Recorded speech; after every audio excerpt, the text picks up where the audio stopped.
राधे राधे। जय जय श्री राधे श्री हरिवंश। राधा वल्लभ लाल की जय हो।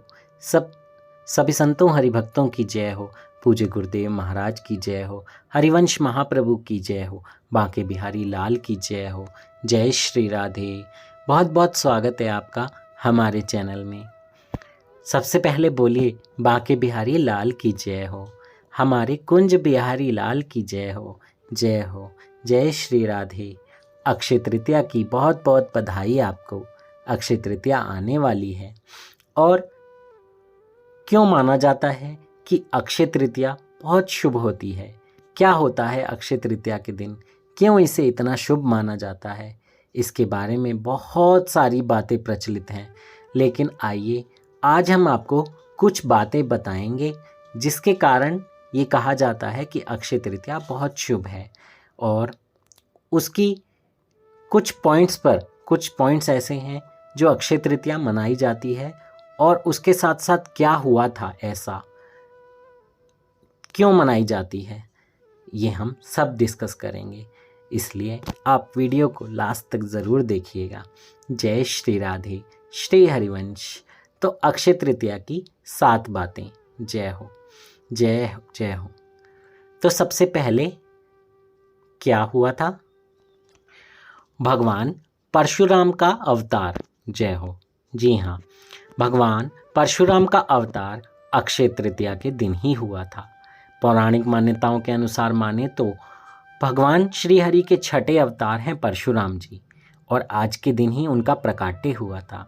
वैसे तो वो ब्राह्मण थे, लेकिन स्वभाव से काफ़ी आक्रामक थे और बहुत गुस्से वाले थे, और इसी कारण उनके अंदर ब्राह्मण होते हुए भी क्षत्रियों वाले गुण थे। जय हो जय हो। भगवान परशुराम की जय हो। उसके बाद दूसरा जो हमने सुना है, पढ़ा है कि कृष्ण सुदामा जी का जो मिलन है, जो संबंध है, वो और प्रगाढ़ हुआ था कि इसी दिन हुआ था। कहते हैं कि जिस दिन सुदामा अपने मित्र भगवान श्री कृष्ण से मिलने गए थे, उस दिन अक्षय तृतीया तिथि ही थी। सुदामा जी के पास भेंट करने के लिए कुछ भी नहीं था। वो केवल एकमात्र मुट्ठी चावल ही लेकर गए थे, और वो भी उन्होंने श्री कृष्ण को अर्पित कर दिए। वो बहुत सकुचा रहे थे।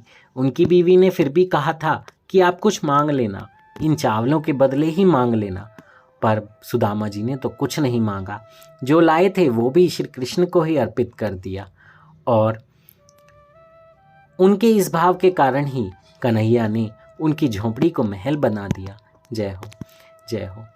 सुदामा जी का जो शहर था, जो कुटिया थी, वो इतना बड़ा हो गया जैसे द्वारिकापुरी वैसे ही सुदामापुरी हो गई। जय हो। और इस तरह सुदामा जी को भी इसी दिन अक्षय निधि की प्राप्ति हुई थी। उसके बाद अक्षय तृतीया पर ही युधिष्ठिर जी को अक्षय पात्र मिला था। ये भी पौराणिक कथाओं में है कि अक्षय तृतीया पर ही युधिष्ठिर जी को कृष्ण जी ने अक्षय पात्र दिया था। इस पात्र की यह विशेषता थी कि इसका भोजन कभी नहीं समाप्त होता था। इसी पात्र की सहायता से युधिष्ठिर अपने राज्य के भूखे और गरीब लोगों को भोजन उपलब्ध कराते थे। भविष्य पुराण में अक्षय पात्र का संबंध मनुष्य के दान धर्म से बताया गया है। जय हो जय हो। क्यों कहते हैं कि हमें दान धर्म करना चाहिए, हमें अपने पात्रों में खाना बनाकर गरीबों को खिलाना चाहिए? क्यों ऐसा कहा जाता है? इसलिए क्योंकि दान देने से प्रभु बहुत प्रसन्न होते हैं और दान की बहुत महिमा है। जय हो। और अगला पॉइंट जो हमारा है वो है कि अक्षय तृतीया पर महाभारत लिखने की शुरुआत हुई। आपको पता है कि महाभारत किसने लिखी है? तो महर्षि वेदव्यास जी ने बोला है और गणेश जी ने इस कथा को लिखा है। ये कब हुआ? अक्षय तृतीया के दिन से ही महर्षि वेदव्यास जी ने महाभारत की कथा को सुनाना आरंभ किया था और गणेश जी ने इस कथा को लिखना आरंभ किया था। इसी वजह से कहा जाता है कि महाभारत का युद्ध भी अक्षय है, जिसके कुछ उदाहरण आज भी कहीं कहीं देखने को मिल जाते हैं। जय हो जय हो। ये बहुत बहुत प्यारी बातें हैं। अगर आपने सुनी हैं तो बहुत अच्छी बात है, लेकिन अगर नहीं सुनी है तो इसे ज़्यादा से ज़्यादा शेयर कीजिए और अपने फ्रेंड्स को, अपनी फैमिली को ज़रूर बताइए। जय हो। इसके बाद अगला जो पॉइंट है, अक्षय तृतीया पर ही त्रेता युग का भी आरंभ हुआ था। भविष्य पुराण में बताया गया है कि अक्षय तृतीया को ही युगादि तिथि भी कहा जाता है। दरअसल इसी दिन से त्रेता युग का आरंभ माना जाता है, इसलिए इस दिन को शुभ कार्यों के लिए सबसे शुभ मुहूर्त के तौर पर देखा जाता है। मान्यता है कि अक्षय तृतीया के दिन हमें जो भी कार्य करते हैं उसमें हमें अक्षय फल की प्राप्ति होती है, वह पुण्य कभी समाप्त नहीं होता। जय हो, जय हो। तो देखिए, कोई भी अच्छा काम करना हो, कभी मुहूर्त देखना इस दिन तो नहीं देखना चाहिए, क्योंकि बिहारी जी के चरण दर्शन का जो फल है, बिहारी जी के जो बहुत प्यारा दिन है, उसके लिए कोई मुहूर्त नहीं लगता, क्योंकि अक्षय तृतीया है। अक्षय मतलब सब कुछ आपको मिल जाएगा, यश आपका बढ़ेगा, बहुत बहुत आनंद आएगा जीवन में, बहुत बहुत बहुत शांति होगी।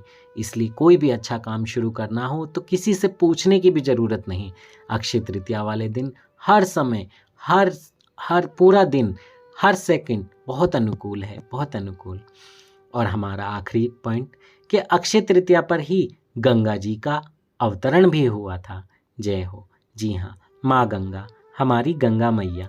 नारद पुराण में बताया गया है कि अक्षय तृतीया के दिन ही गंगा का धरती पर अवतरण हुआ था। तेज बहाव के साथ स्वर्ग से निकली गंगा नदी को शिवजी ने अपनी जटाओं में धारण किया था।